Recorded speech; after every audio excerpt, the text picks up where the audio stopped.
Welcome back to TPAAsports.com, home of Top Prospects Athletic Association.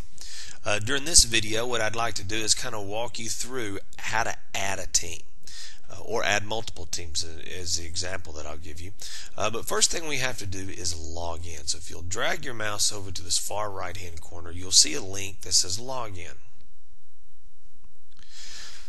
Pretty simple. This is your email address that you created earlier and your password,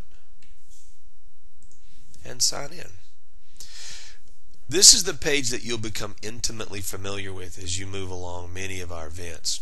It's kind of broken up into three sections: my teams, tournaments, and accounts. You can see some of it's kind of still under construction, but again, as this stuff becomes more functional, a lot of that stuff will be removed. First thing we're going to do is add a team. Now let's talk team names for a minute. Typically, team names, I can only have one team by that name in our database. So, for instance, if I type in Dallas Knights, then no one else can have that team name. So what a lot of coaches do, what a lot of managers do, is they will add their last name. They may add, you may be the Dallas Knights Blue, Dallas Knights Navy, you may be Dallas Knights 2017.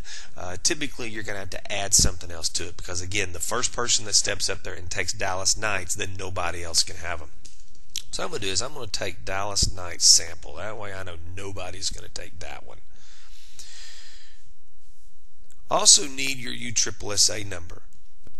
Now this is the egg and chicken, cart and horse kind of deal.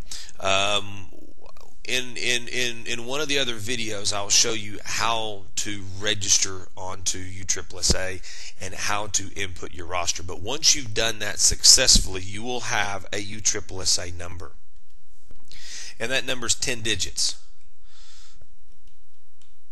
Make sure I got them all. 1, 2, 3, 4, 5, 6, 7, 8, 9, 10. There we go. I need your playing age.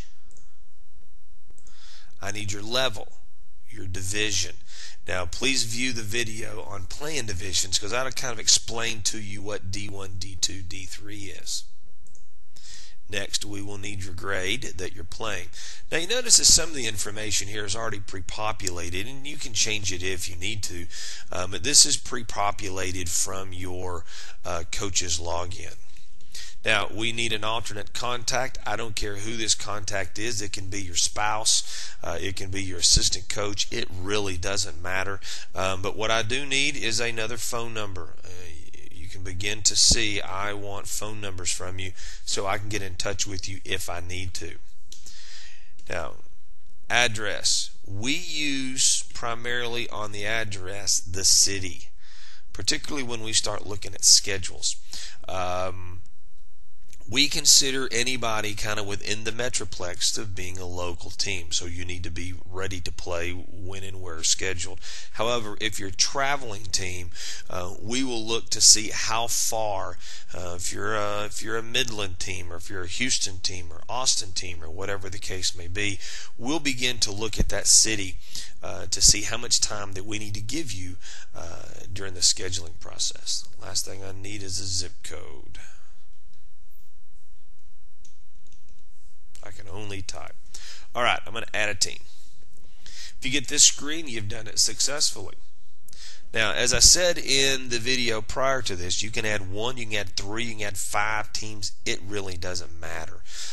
So I'm going to sit here and add another team just so we'll have something else to play with. It's going to be the Dallas Knights Blue sample. We'll give them another registration number. They, however, are going to be 11.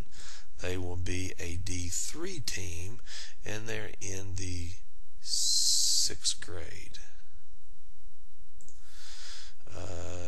John Smith is my alternate. Let me get a phone number in here. I'm back to my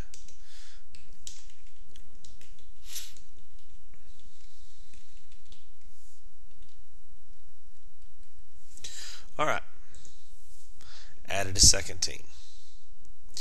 Now I'm going to stop this video here. When I get back, I will be back at the main coaches page. As a matter of fact, I'll get there from here. My coaches home. And we're going to talk about my existing teams tab, and then we're going to go down and talk about joining a tournament. So we'll be back in just a few minutes.